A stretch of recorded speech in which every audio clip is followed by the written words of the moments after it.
और मेरे साथ जो गेस्ट जुड़ रहे हैं, डॉक्टर हरीश शर्मा साइकोलॉजिस्ट हैं, मेरे साथ जुड़ रहे हैं, और डॉक्टर वरुण पुरोहित विश्लेषक हैं तमाम हालातों के जो देखते हैं। साथ ही वरिष्ठ पत्रकार प्रेम आनंदकर जी भी मेरे साथ जुड़ रहे हैं। आप तीनों का स्वागत है न्यूज़ 18 राजस्थान पर। डॉक्टर हरीश, ऐसा क्या है जो आज लोग नहीं जानते? ऐसा कौन से मीडियम है जिसके जरिए लोगों तक पहुंचने की कोशिश नहीं की गई? इसके बाद ऐसा क्या है जो हम एनकाउंटर कर रहे हैं इस वक्त?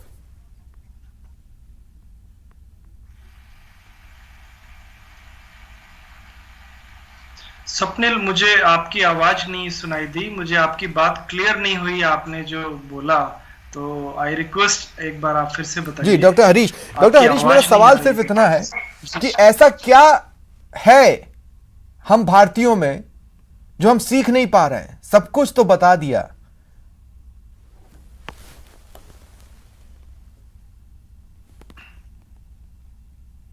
स्वप्निल, जब हम बात करते हैं किसी क्राउड की या मास की, तो हमें यह देखना होता है कि जैसे कि एक क्रिकेट ग्राउंड में क्रिकेट चल रही है तो वहां जो क्रिकेट को लाइव देख रहे हैं उसको तो क्राउड कहते हैं, पर जो बाकी के टीवी पर उस क्रिकेट मैच को देखते हैं उसको मास कहते हैं। और जो मास होता है वो किसी बिलीफ पर या फियर से या होप से गाइडेड होता है, और ये अनऑर्गेनाइज्ड होता है, अनस्ट्रक्चर्ड होता है। इनके अपने अपने इंडिविजुअल्स बिलीव होते हैं और ये फियर से गाइड होता है। तो जब हम बात करते हैं पूरे देशवासियों की, तो हम साइकोलॉजिकली एक मास की बात करते हैं, एक जन समूह की बात करते हैं। और जब जन समूह जो होता है, mainly they are run by rumours and misinformations. Mass जो होता है सबसे ज्यादा रूमर्स पर बिलीव करता है, और या फिर जो इंफॉर्मेशन गलत तरीके से आ रही होती है उन पर बिलीव करता है। परंतु जो उसको ऑथेंटिक इंफॉर्मेशन डेली मिलती है, चाहे वो आपके माध्यम से मिले या न्यूज़पेपर के माध्यम से, उस पे बिलीव कम करेगा। और मास में ये देखा जाता है कि जब मेजॉरिटी जो कर रही हो वही मुझे लगता है करेक्ट है, सही है। नहीं, लेकिन धीरे धीरे डॉक्टर हरीश, जब कोरोना आया किसी को नहीं पता था कि इस कोरोना से लड़ना कैसे है, लेकिन जो दो सबसे जरूरी चीजें थी, मास्क और सोशल डिस्टेंसिंग, ये एक एक व्यक्ति को बताई गई और लोगों ने उसके बेनिफिट्स भी देखे हैं। ऐसा है, ऐसा नहीं है कि नहीं देखे। अब मैं ये नहीं कह रहा हूं कि हर कोई टेलीपैथिकली जुड़ा हुआ है और अपने अपने घरों से लापरवाह होकर निकल रहा है। नहीं, वो इंडिविजुअली भी निकल रहा है। वो इंडिविजुअली आखिर क्यों नहीं डर रहा है?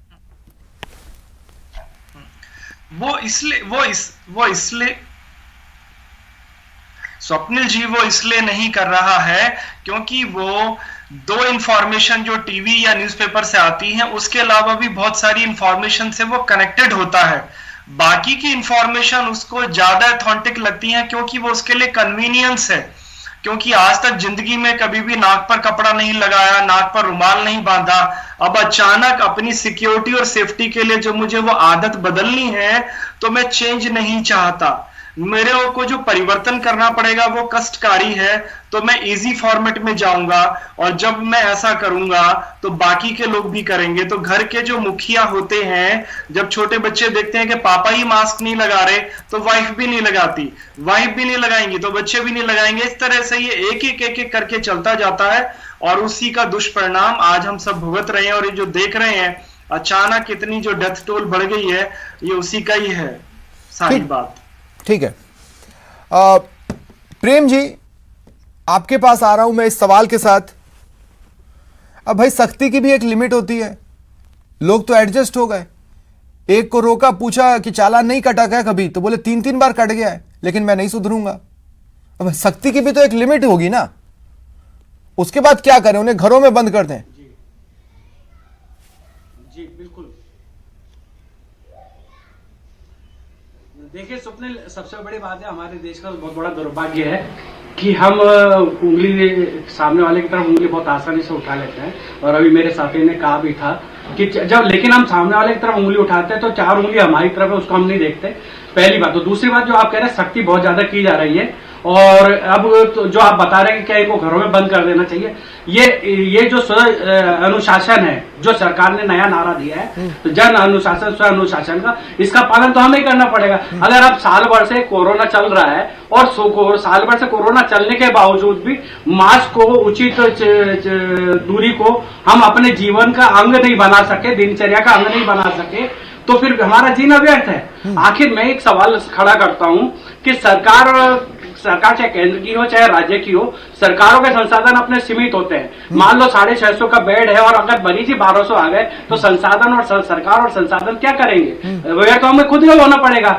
लेकिन मैंने आज के उसमें देखा, जो आज के नया गाइडलाइन आई उसकी कहीं कोई पालना नहीं हुई। जिस तरीके से रूटीन में शहरों में भीड़ थी, लोग आ रहे थे जा रहे थे, ऐसी स्थिति में जब पुलिस घरों में बैठकर कोसती है, तो हम गांव के चौपालों पर बैठकर कोसती है, यही भीड़ दूसरी चीजों में खामियां निकालती है, जो कि गलत है। मैं उनको सही नहीं ठहरा रहा हूं। चुनावी रैलियां गलत रही, मैं ये मानता हूं। जिस तरह के आयोजन हुए वो गलत रहे, उससे कोरोना को एक स्टेज मिला फैलने का, लेकिन यही लोग खुद उसे अप्लाई नहीं कर रहे हैं। मेरे व्हाट्सएप पर रोज ऐसे मैसेजेस आते हैं कि ये सामान रख लीजिए कोरोना नहीं होगा, वो सामान रख लीजिए कोरोना नहीं होगा। शायद लोग मान रहे हैं।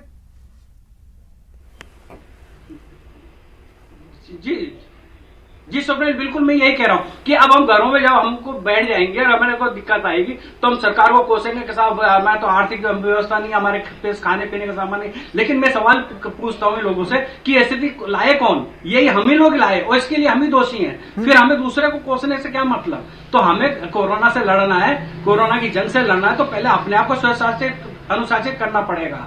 बाद में हमको अगर हम खुद अनुशासित हो गए तो निश्चित रूप से कोरोना का चक्र बहुत जल्दी टूटेगा। लेकिन इसमें एक बात जोड़ना चाहूंगा कि जिस तरीके से सरकार ने पिछले 2-3-4 दिन में जो कड़े कदम उठाए हैं, चाहे कारण कोई भी हो, चुनाव वगैरह रहे हो, यही कड़े कदम 15-20 दिन पहले उठा लिए होते तो आज जो हम भयावह स्थिति देख रहे हैं राजस्थान, पर मुझे ऐसा लगता है प्रेम जी, मुझे पर्टिकुलरली पर्सनली ऐसा लगता है कि सरकार ने जो ये कदम उठाए उसमें थोड़ा सा डायलेमा मुझे दिखता है। मतलब सरकार एक तरफ सख्ती करना भी चाहती थी, लेकिन खुद सख्ती के इस एंड पर नहीं रहना चाहती थी जिसमें यह नजर आए कि हम सख्ती कर रहे हैं। इस डायलेमा से गुजरते हुए ये गाइडलाइन और आखिरकार फिर गेंद बोल दी गई, जनता आप देख लो, आपको अनुशासन में रहना होगा, कोरोना की चेन दौड़ना है। तो मैं आपके पास आ रहा हूं वरुण पुरोहित जी।